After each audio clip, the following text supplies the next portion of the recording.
Hey guys, this BAGSLY video, while very important, does broach some sensitive topics such as youth homelessness, youth sex work, and homophobic and transphobic slurs.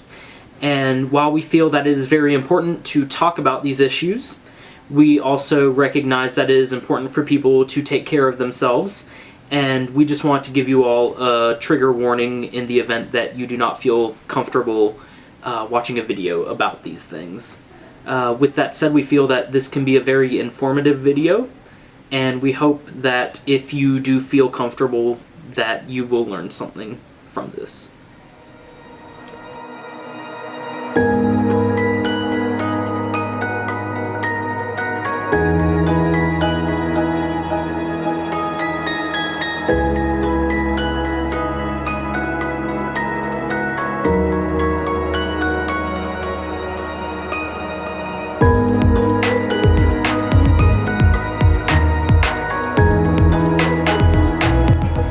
Hi, my name is Liam. My pronouns are he, him, his, and I am here today with Nelson to talk about the issue of youth homelessness. I'm Nelson, and I use he, him, his pronouns as well. What kind of work do you do?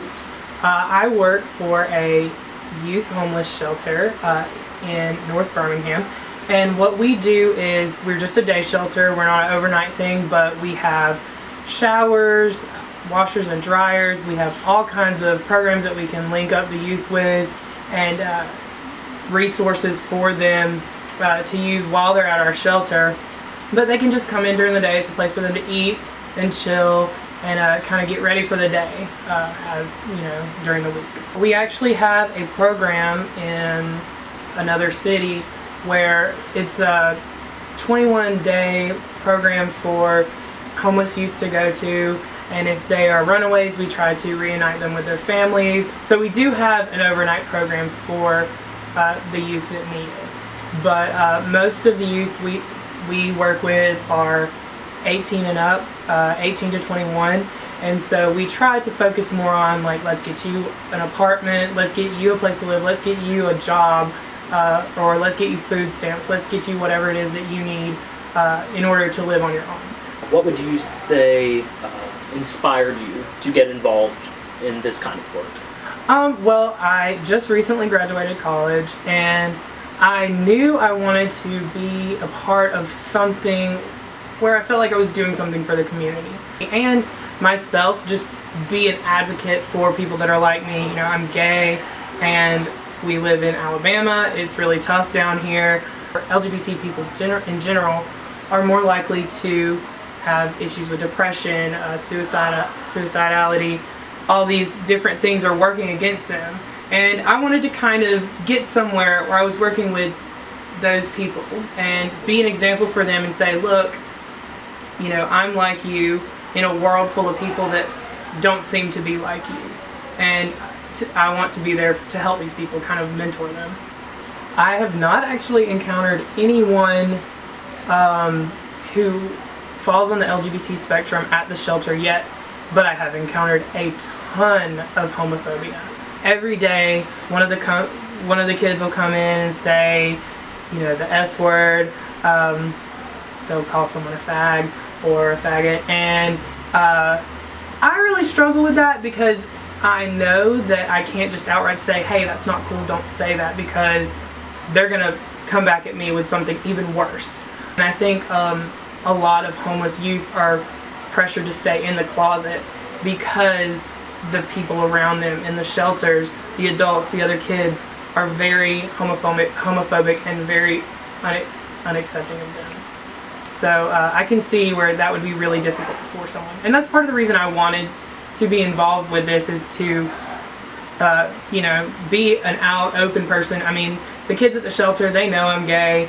I don't try to hide it from them, and they don't try to hide anything from me, that's for sure. So yeah, that would probably be the biggest struggle within the shelter. And that really seems to kind of buck this concept that a lot of youth today are very open-minded, but from what it sounds like, from what you're saying, is that it almost seems to present more of a problem within that community. But do you feel like there are any specific ways that you all are reaching out to them that speak to their needs in order to combat prejudices that they may have? Oh yes, everyone that works at the shelter has to go through LGBT training.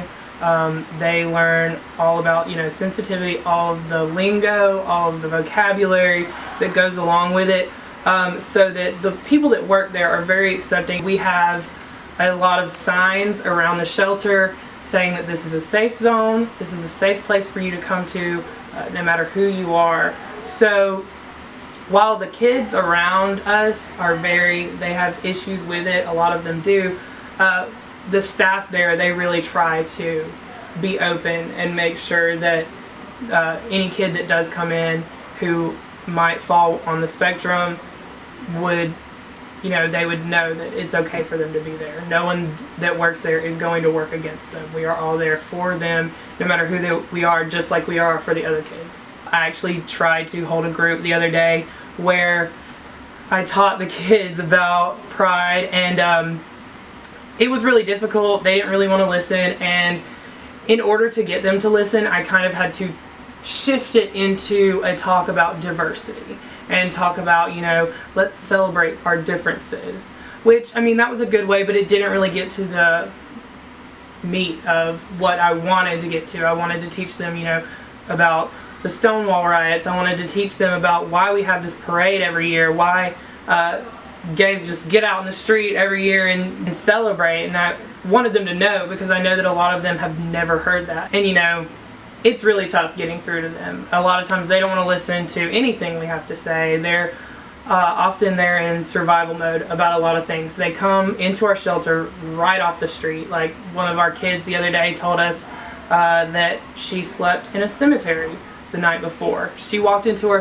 shelter from the cemetery, and I was just like, that's horrible, also terrifying. I would never want to have to sleep in a cemetery. So they are in survival mode. So being understanding of these things is kind of in the back of their mind. They really aren't worried about that. They've got a ton of other things that they need to be worried about just to get from today to tomorrow. So it's really tough for them. And it's tough for us, trying to educate them on these things. I'm surprised that you haven't met anyone who's come out to you, because statistically it's estimated that about 5 to 10% of the population is LGBT.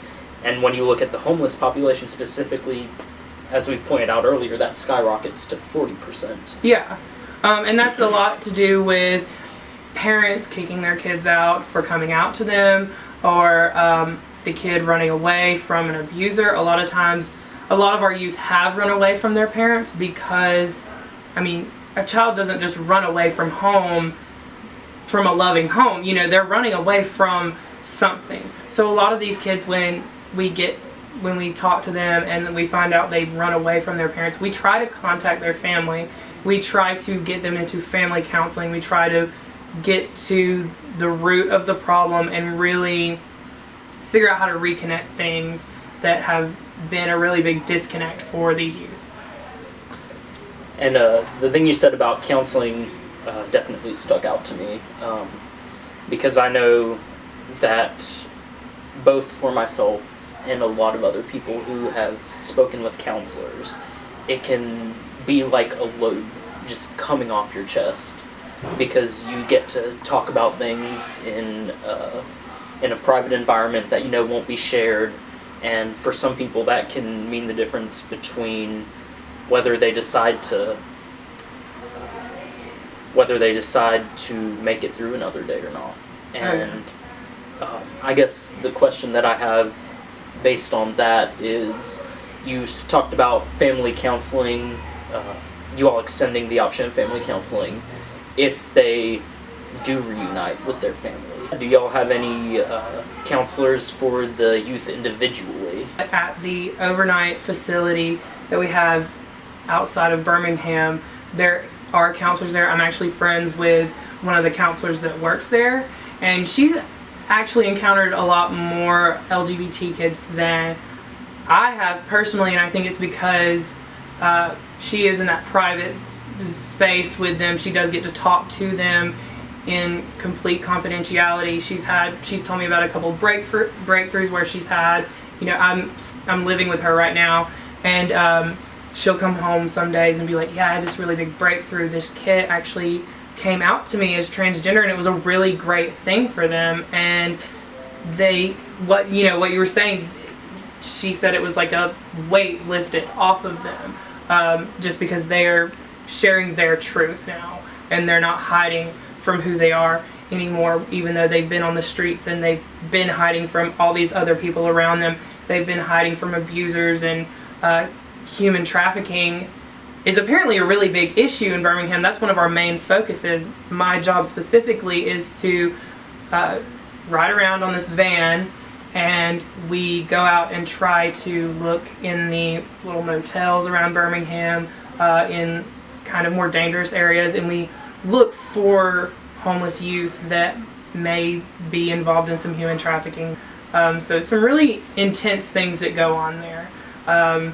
And it's even more so intense for someone who is just hiding themselves from all of that, you know. And a lot of the kids, even if they're not identifying as LGBT, they are coming to our shelter just to hide from the outside world, because we are a safe area for them, and they know that nothing bad is going to happen to them in our shelter.